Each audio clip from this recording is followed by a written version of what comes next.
Friends,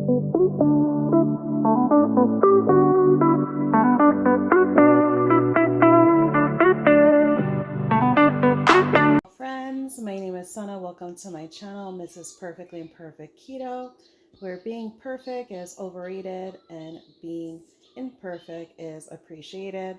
So this is my first what I eat in a day that I'm going to do. So currently today I am on day 46 of beef, butter, bacon, and eggs.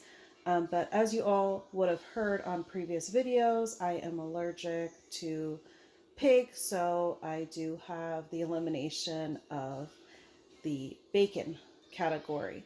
So I'm going to go ahead and share. Currently right now it is, let me see, it is 11:22 a.m.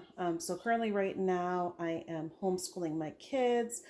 I just really right now just got my first urge for thirst. So I do not have any set goals when it comes to water. Water has always been my primary drink of choice. I just drink to thirst. So I'm going to go ahead and prepare what I will be drinking. So I change it up. For the most part, I just do plain water, but I was in the mood today to sparkle some water. So I'm going to go ahead and sparkle some water. So I have this Soda Stream. It is such a great investment. We've had it for a few years now. So I want to say about like 3 years we've had it for. So I'm going to go ahead and try to do this one-handed. But as I said, it's been such a great investment. We were buying sparkling water by the packs from Sam's Club, as well as Costco. So it's been a huge savings to kind of get the tanks initially, and then just being able to do the exchange. So it might vary on where you live, but the exchange tank here in our area, Florida, it is $14.99 pre-tax. So we get a good amount of months out of it. So I want to say it lasts us about 2 months, which at, $15 is definitely not bad in comparison to how frequently we were buying the packs of sparkling water. So I'm going to go ahead and sparkle it. And this is what I'm going to have until I get hungry. So I generally don't get hungry until anywhere from around 3 p.m. So when I get hungry for my first meal, I will go ahead and I will show you guys and fill you in on what I will be doing for my first meal. I will catch you later. All right, so welcome back, everyone. It is 2:19 p.m. right now. I am not starving, but then again, I definitely feel like I can eat. I just finished homeschooling my kids for the day, so I'm going to go ahead and fix something to eat for my brunch meal before I get to the point of starving. So I do have some leftover T-bone steaks. I did make a total of 5 T-bone steaks the other day. So I had one myself, and we still had 2 remaining. So I'm going to go ahead and use them up while I have them. So what I did was I just chopped up the meat off of the T-bone, so you can definitely see I got as much off as possible, not to waste anything. So what I'm going to do is I'm going to go ahead and add my 1 tablespoon of butter, and I went ahead and I made sure to get this pan nice and hot, and I like to keep the temperature at just a medium setting. That way, my butter does not burn on me. it stays at more of a controlled temperature. So I'm going to go ahead and add my T-bone meat. And I'm going to go ahead and give it a nice saute. I did cook the T-bone steak to about like a medium well yesterday. So I definitely don't want to cook this for very long. I simply just kind of want to give it a little warm up.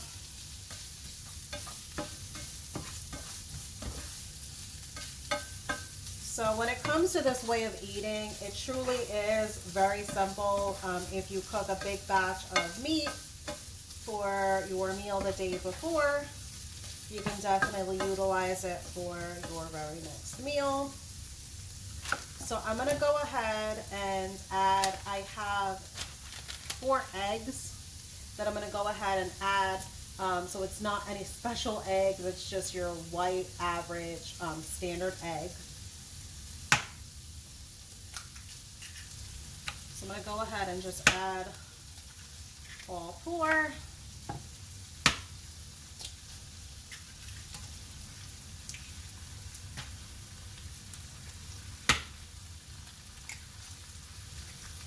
And I like my eggs pretty soft because I do also really enjoy over easy eggs, which if you follow me on Instagram and see my Triple B&E post, you'll definitely see I really truly enjoy my over easy eggs. So I'm going to go ahead and give this some time to cook through enough, but still kind of give me that soft scramble consistency.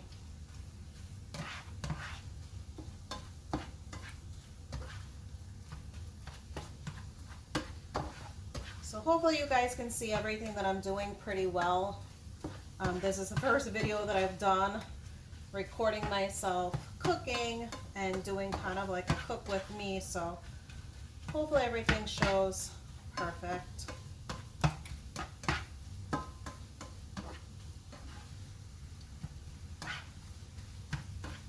And some of the meat may not fully incorporate with your scrambled egg. That's fine, that it does not fully stick. It's still going to be just as delicious. So I'm going to go ahead and turn off my heat because it did get to a soft scrambled texture that I want to stick with. And what I do at the very end is I go ahead and I add more salt. So of course I salted my meat last night, but I definitely want to salt it again because it definitely requires more salt because of the addition of those 4 eggs. So I'm going to go ahead and salt it. I might need to add some more salt. I'm just going to kind of taste and see. My salt tolerance has definitely increased drastically. So what might possibly be salty to some, I have a very high threshold when it comes to salt now. It seems like the salt just, I've adapted to it so much throughout my 4 years of keto that I really just like my food very well salted. So let me go ahead and grab a plate.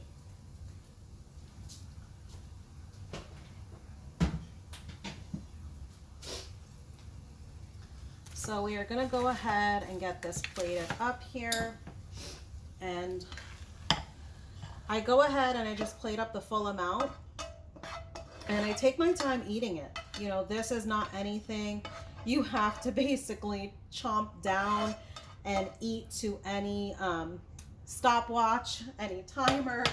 So definitely go ahead and take your time when it comes to enjoying your meal and allowing yourself to be nicely satiated from your meal. So I do have my plate of food.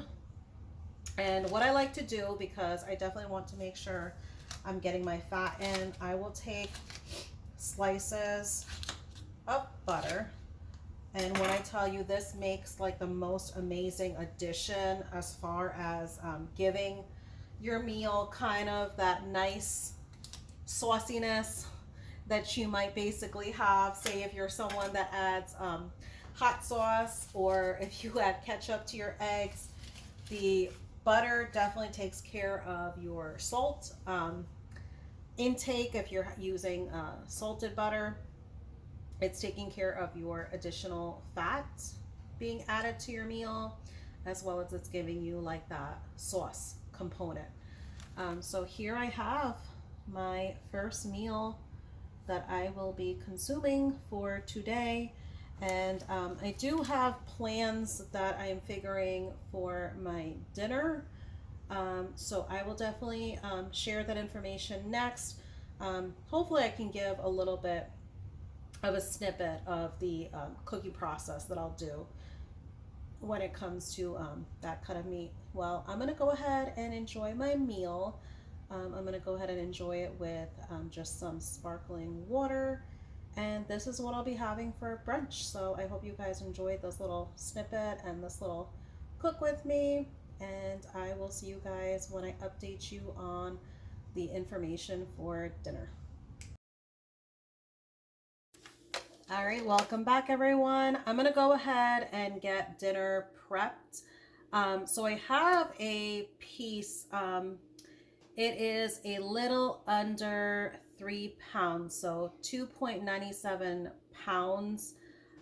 It is a USDA Choice Angus beef bottom round roast that I had purchased from Aldi. So the pricing was good on it. It was $4.99 US dollars per pound. So it was $14.82. So I figured this was an amazing deal because, you know, at being just shy of 3 pounds, this is definitely meat that I can make for myself tonight, as well as feeding and serving my family as well. So this cut of meat, let me go ahead and show you guys. It is a really nice, good, fatty piece of meat. I'm trying to see if I can lift it to show you all properly. So look at all that fat. And here we go to the meaty side of it. So it is a really good piece of meat for $14 in my opinion. So what I'm going to do is I'm going to go ahead and sear it. I want to get some color on the meat. That way it has like that nice, beautiful sear look to it. And then what I'm going to do is I'm going to slow bake it in the oven. And I'll definitely show you guys those steps next. So we're going to go ahead and sear it on all sides. So I have my nonstick pan here, hot and ready to go.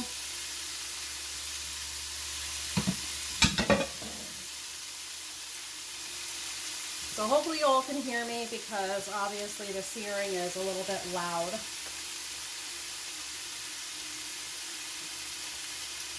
So I'm just going to wait until I get some nice good color. It's going to take a little bit of time for each side to get a nice good color and somewhat of a crust on it.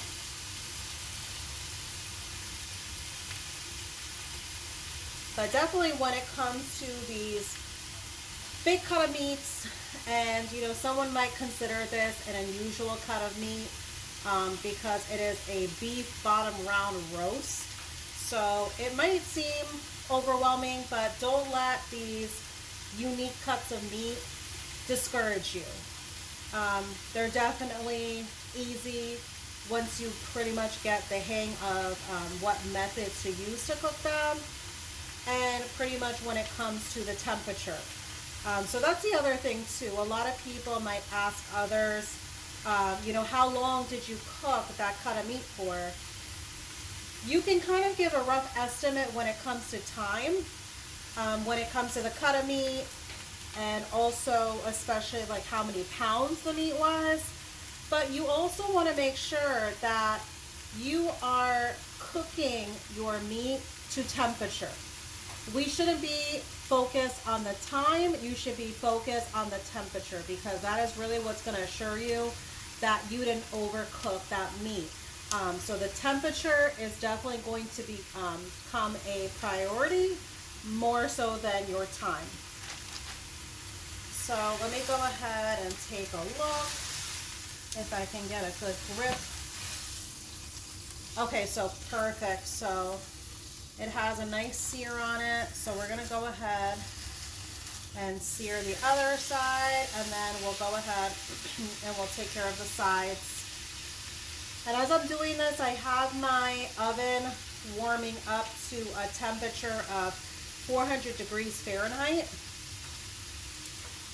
Because as I said, I'm going to go ahead and slow bake it.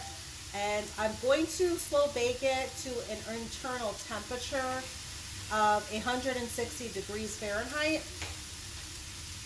So that should allow to give me a very good medium temperature for this cut.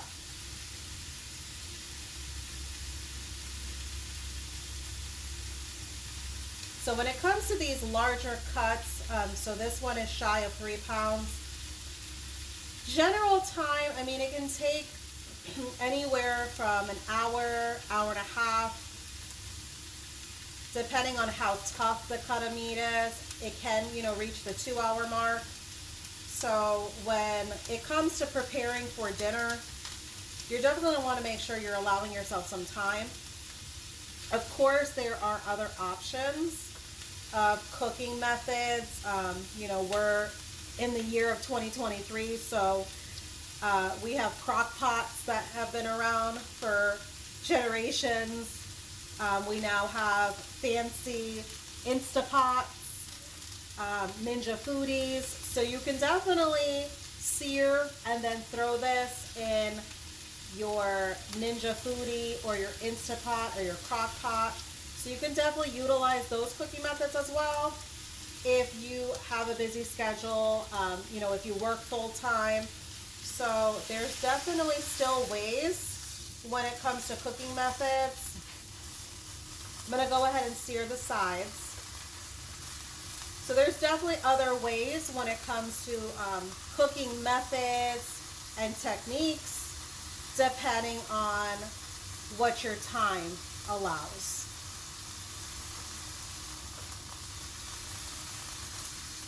So we're going to go ahead and make sure to get a good sear so we can get that nice crust. So there goes my oven. It is ready to go.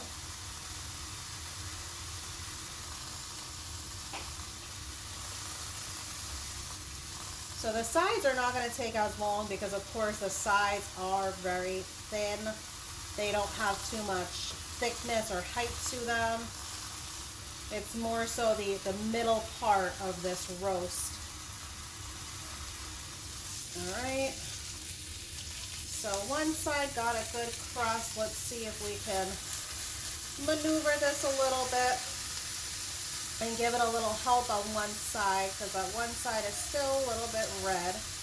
Let's see if we can get a little crust on it here. So you might figure this is tedious, that we're giving this a little bit of color and browning. But, think about when this roast finishes. You're definitely going to want to have that beautiful sear look. And that is the only way you're going to get the sear look on it, because obviously we're not grilling it. I'm not cooking this the whole time on the stove top. We're not smoking it, so we're not going to have any smoke rings involved. So you're going to want to give it that nice color and that nice look to the exterior, because otherwise you're simply going to just have a baked, cooked brown piece of meat, and it's not going to have a nice looking sear on it. Okay, so perfect. We were able to get that other side taken care of. So I'm just putting pressure on our last side here. So it's definitely not tedious when you think about the overall results that you're going to get at the end. It's definitely worth it.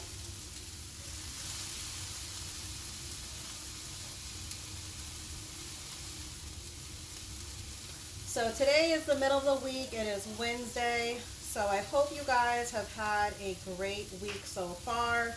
Yesterday was Valentine's Day, so I hope you guys had a great day. Whether that involved enjoying it with family or even if it was a time of self-love and self-care, I hope you guys enjoyed Valentine's Day. We had a great time. We basically stayed at home like we usually do, and we watched some movies as a family. We all basically just cuddled and snuggled up in our master bedroom and watched some movies before it was time for bed. So we had a great family time.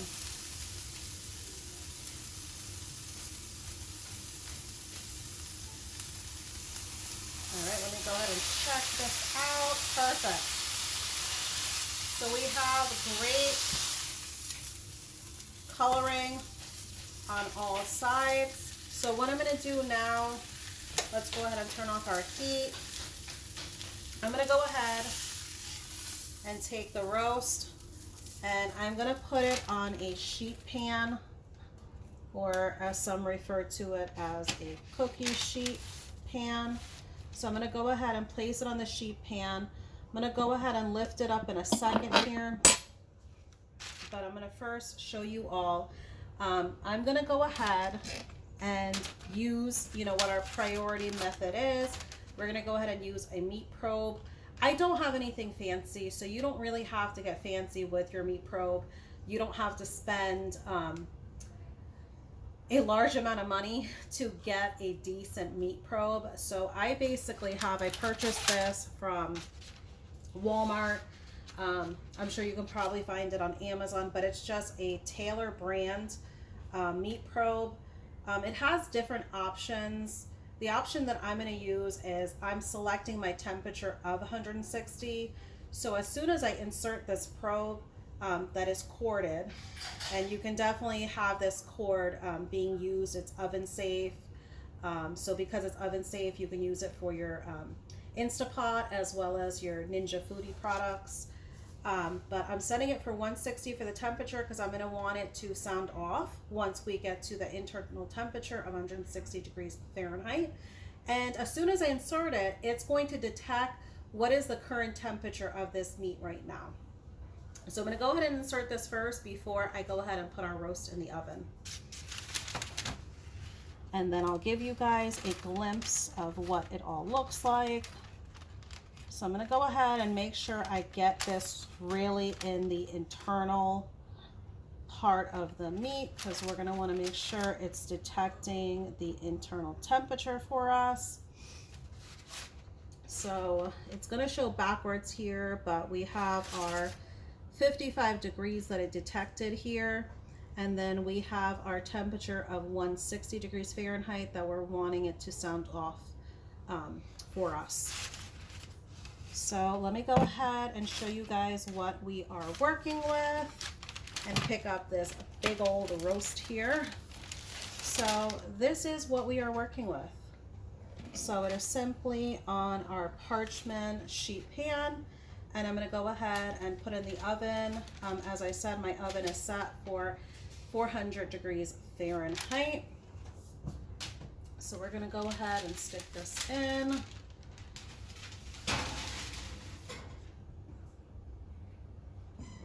And the cord for our meat probe is just hanging out, and I'm able to shut the door. So this is basically going to cook. As I said, we're not going to be concerned on time. We are going to be concerned on our temperature. So currently right now, it's at 55 degrees Fahrenheit. So we're just going to wait until this little meat probe gives us the go ahead that it is ready to go. So I'll go ahead, as soon as it sounds off, we'll go ahead and check on the roast together and see what results we got at that 160 Fahrenheit temperature. All right, so we got this timer now sounding off that it is reached temperature. So we'll go ahead and we'll get this turned off, and let's go ahead and see what we got. So I am seeing this also for the first time, just like you all. So let's go ahead and take a look. All right, perfect. So let me go ahead and close the oven. So here we go. So we have our bottom round roast.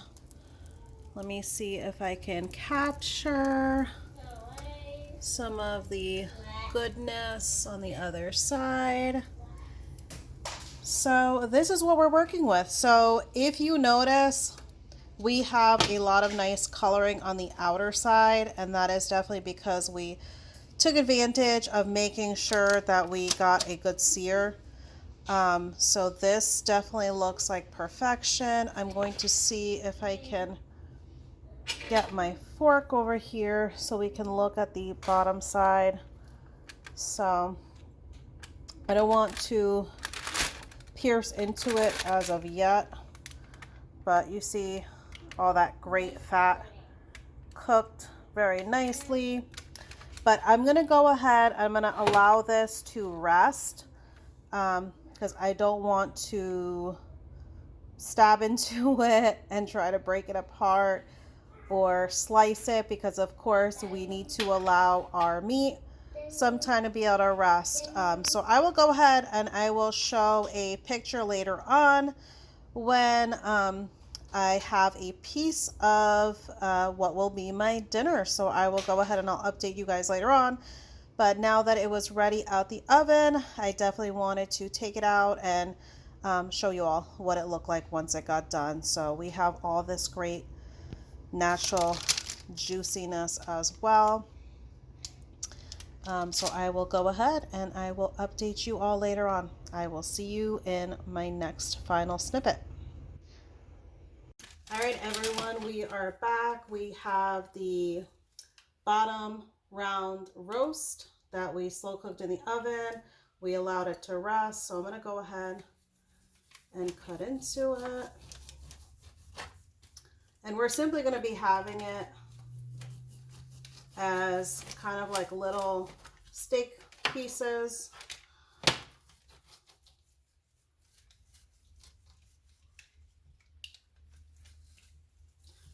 And you can definitely top, because what I'm going to do, because of course in the inside it's a little bit dry, so I'm going to go ahead and use some of this gravy that's here with some butter and drizzle it on top. But this is basically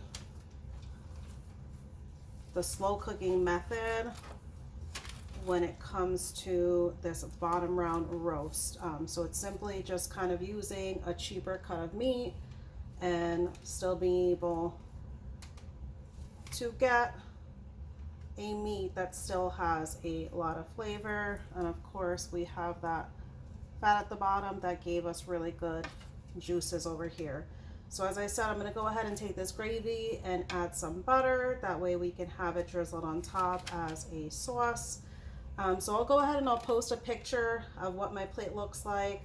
Right now it is 6:12 p.m. and I'm not hungry as of yet. Of course, because I had my first meal, my brunch, if you will, later in the day, as I get very satiated from my meal the day before. So I'll go ahead and I will put a photo, that way you all can see when I end up having dinner. So if you're doing triple B and E, you know, definitely take advantage of having the meat, some of the gravy. Go ahead, have some butter with it, either slices of butter, melted butter, make a sauce for yourself. You can also have over easy eggs. That way from the yolk being over easy, it's also adding an additional gravy. And then if you're doing keto, definitely choose a keto-friendly vegetable to go with this. That way you're just simply focused on your protein and choosing a veg. So hopefully it does not trigger anyone. But like for example, for my husband, I had done some sauteed onions. Simply all this was taking some of the juice, some of the meat juices, and sauteing down just one onion and just adding a little salt. And then he'll be having that on top of the meat. So it's pretty much just as simple as that. So definitely get creative, even if you're doing something as far as an elimination with triple-B and E, or even doing carnivore. There's still a lot of ways that you can get creative. So I appreciate you all watching. I'm gonna go ahead and add, as I said, a photo of what my dinner plate is going to look like. But I want to go ahead and just end this video as I end all of my other videos. Just remember, my friends, something might have gone imperfect about your day, but just remember that your dreams and your goals, they do not have limits, they do not have deadlines, and they do not have expiration dates. Show yourself some grace, and let's go ahead and continue to go onward and upward, my friends. I would appreciate if you like and subscribe to this video. That way you're able to follow up on all of my future videos. Make sure once you hit that subscribe button, you're also hitting the bell icon and selecting all. That way you get the notifications for any future videos I upload. I appreciate you all. Enjoy the rest of your day. Take care.